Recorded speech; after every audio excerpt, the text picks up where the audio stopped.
Well, Willie, you can take it from here. Adios, dude. You'll be back. You haven't seen the last of Willie. Is it common knowledge that originally the groundskeeper Willie, that it was originally like a Swedish groundskeeper? I believe Dan said, can I make it a Scottish groundskeeper? Because I could get much angrier with a Scottish voice. And I believe that's how it became Groundskeeper Willie. I told you you'd be back.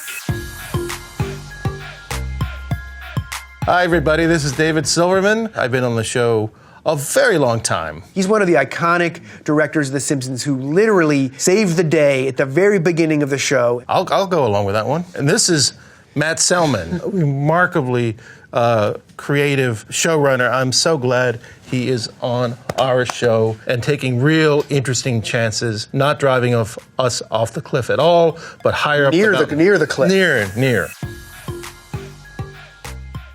Sleep tight. I will, Mom. Don't let the bed bugs bite. Bed bugs?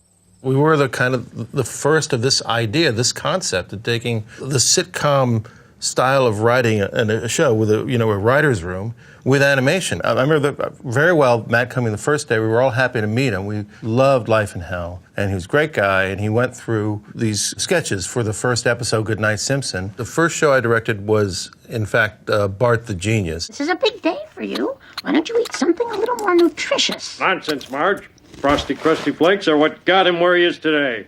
It could be one of these chemicals here that makes him so smart. I read John Vidi's script, and I literally thought, this is the funniest thing ever written for animation. So my first thought was like, I really have to make sure the jokes work and present them well, be visually funny where I have to be, but also get out of the way of the humor and let that really read clearly. When David was collaborating to create the visual language of the show, you were thinking, let's shoot this like a movie. Let's make this dramatic. Let's put in exciting, heroic shots from other movies like Patton and classic military dramas. Like, let's not just put the camera and shoot it like a cartoon sitcom. TV animation was literally wide shot, medium shot, close-up, all in the flat proscenium, no deep space shot. And Wes and I were totally like, no, the camera's going to be down here, it's going to be up here, it's going to be this way, as long as it works for the joke. And if it really helps sell the joke, all the better, not just for the sake of doing the cool angle. The list of things that wouldn't exist if not for that magical lightning in a bottle of that group of people in 1989 is a long list. It was that lightning in a bottle between the amazing writing staff that was assembled and this young, scrappy animators who wanted to prove something or try to do something different. Why wouldn't we go all in and try to do different things or try to be as inventive as possible?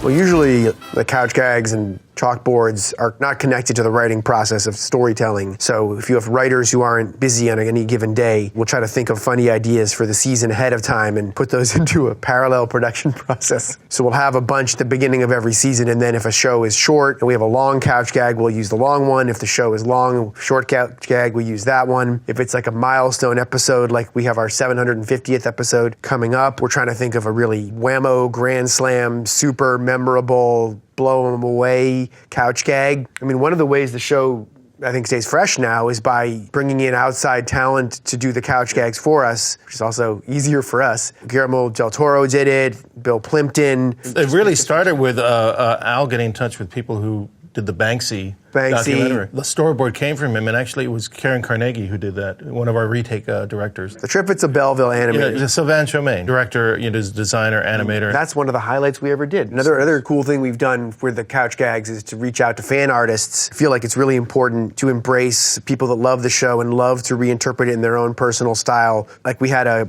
young gentleman who lives in Venezuela. He used his designs of the teenage version of The Simpsons for a couch gag on an episode. And I think it connects us to a new generation of Simpsons fans in a really special way.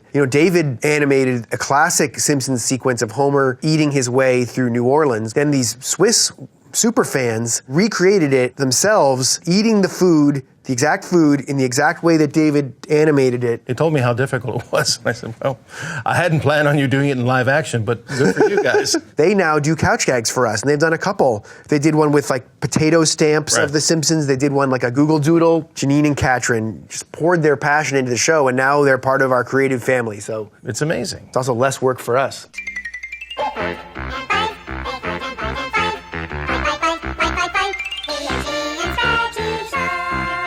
want to do jokes about our place in the real world, do those jokes about the Itchy and Scratchy show in the Simpsons world. Matt Groening originally parodied them after Herman and Catnip, which were a more violent version of Tom and Jerry. You know, the thing about cartoon characters is they recover from incredible pain really quickly, you know, and that's a comedy. But not Herman and Catnip.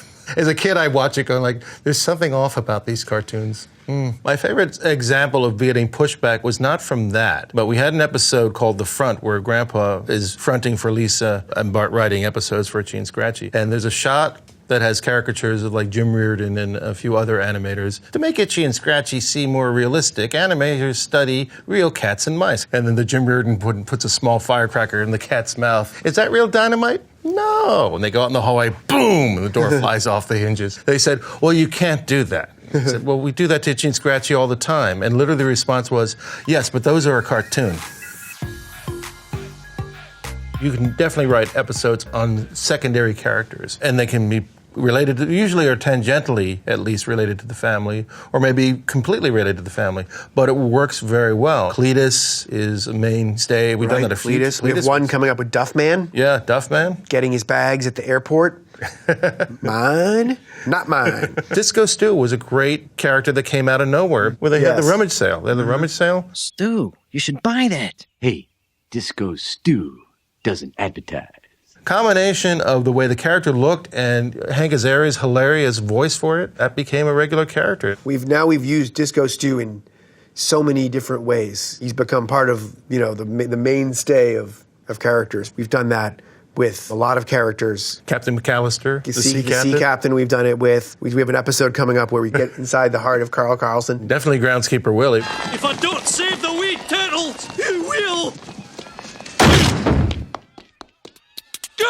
Save me from the wee turtles! The guest actors are another part of the lifeblood of the show, right? You might only have one shot at them. Like, we did a show with The Weeknd in season 33. I'm sorry to bother you. I'm looking for Bart Simpson. He came to us, he wanted to be on the show, and he said, all I want to do is I want to play one of Bart's friends. I want to play a kid. The short where Lisa and Billie Eilish hang out. I'm Billie Eilish. Want to jam? That's a yes. John Lithgow just did the show recently. He was great in a parody of Succession. I finally have what any billionaire businessman wants. Total revenge on the clown who stole his dream. We just had Hugh Jackman, big guest part, huge singing janitor song, like half the show, one of our biggest, longest musical number ever. Yeah. Bart, come with me to a magical place far in the past. America in the 20th century. Sure, but you better not start singing. Hugh Jackman he just says, I love singing. He kept saying, this is amazing. I love singing. Oh, and so it came to pass, with hard work and grit and brass, bit by bit we built our middle class.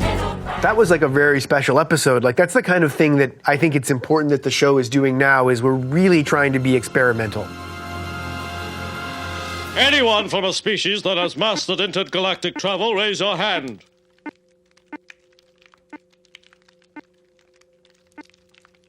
They are amongst the longer to produce. One of the things that is always the case is you have 3 different art directions. So you have to design a lot, because you basically have to design as much as you design for essentially 3 episodes. Right, so for this year's Treehouse of Horror 33, it was 3, radically different styles. The middle section was all anime, inspired by the TV show and the manga Death Note from Japan. I am a Shinigami, a god of death. In my realm, I am called Steve Johnson.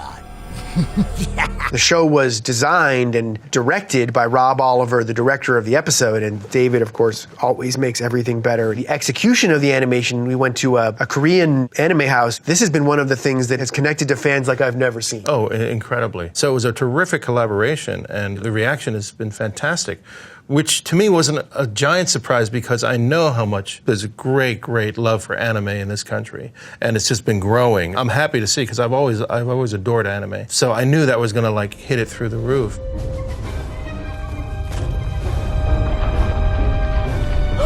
We're being sealed in a dome!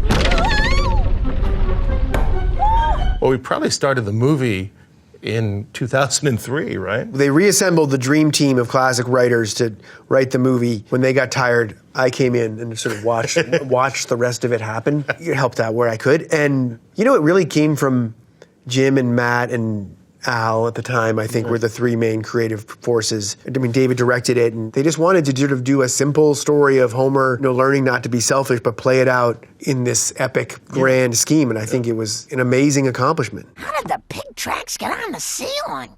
Spider Pig does whatever a Spider Pig does. I was surprised by the reaction of Spider Pig. David was a big co-creator, I would say, of the Spider Pig. I literally came up with the song off the top of my head when we just said he could be the amazing Spider Pig, and for some reason that saying does whatever a Spider Pig does. I saw it. You saw it. I saw it happen. They had a choir singing the monk version of the Spider Pig song over the credits of that, and that was pretty cool.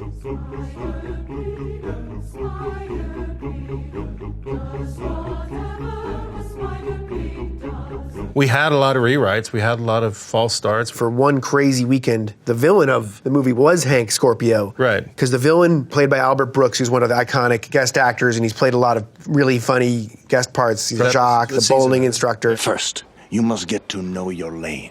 Feel the slickness, feel the set when I finish. So he was the villain, and originally the villain was like a sad sack in the government who didn't get a lot of respect. He didn't seem like a good villain because he seemed so, even when he went crazy, he seemed too kind of wimpy and powerless and pathetic. Then for one crazy weekend, we said, what if it was literally Hank Scorpio from this beloved episode, You Only Move Twice? Say, before we continue our tour, would you mind hanging my coat up on the wall, please? Let's see, Relax, Homer. At Globex, we don't believe in walls. Matter of fact, I didn't even give you my coat.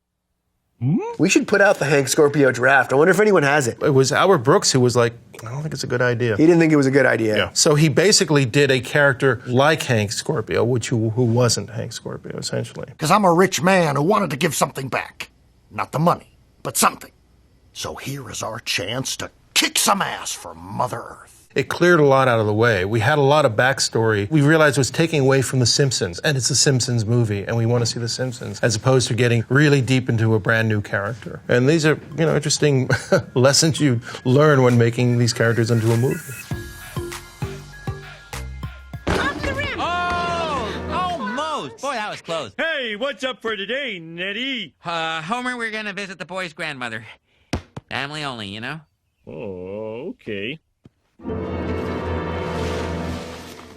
You can't predict them. You can't try to will them into being. They have to find an audience of their own volition. Stupid, sexy Flanders! Like, there are things that I think of the show like that are kind of meme-worthy that never became memes because you can't force virality onto a 15-second animation clip. But sometimes, I mean, something like that was, you know, written and it was just very funny in the animation, like Homer coming out of the bushes. But in my case, with Homer skipping in the land of chocolate, I just got so invested on making the skip cycle absolutely perfect. I was supervising director at the time. Mark Kirkland did the show, and he basically said, I need you to do the shot. And I just kind of kept tinkering with this until I thought this was really funny. But it is good when you're making the show to remember to do silly flights of fancy. Yeah. Put in little silly side things. I mean, sometimes it is easy to say, oh my God, let's tell this whole story in so little time, because the most important thing, you know, the Jim Brooks directive #1 is tell a good emotional story. But you need to breathe with these little goofy asides, those are the things that become the memes, not the speech that, you know, touches you. But I don't know, maybe we should work harder on the memes. They're not predictions, but they're suggestions, and people take us up on it. Yeah, we're just suggesting what terrible thing might happen. We're probably too aware of the predictions now, because you can't try to predict things. What you can do is sort of study the past and sort of see where the mistakes humanity has made and that they refuse to learn from. The Donald Trump prediction joke was made in 2000 when Donald Trump was running for president on the third-party Reform Party. As you know, we've inherited quite a budget crunch from President Trump. People forget it was an easy joke to make. And then they said, how did you predict him coming down the escalator? Well, we didn't. Very smart people have said, how did you predict him coming down the escalator? Right. And we're like, well, respectfully, smart person, that was after, because magic isn't real. One of the most beloved jokes in the history of the show, Homer saying, oh, cartoons are stupid, they don't have to be realistic, and then another Homer walks by out the window. I guess I would say The Simpsons is proud to have been the generational thing that 3 generations of creators watched as kids, that now when they've gone in to do their own things, that's like their base level of what animation creativity is, so they can go and take it in any crazy direction they want.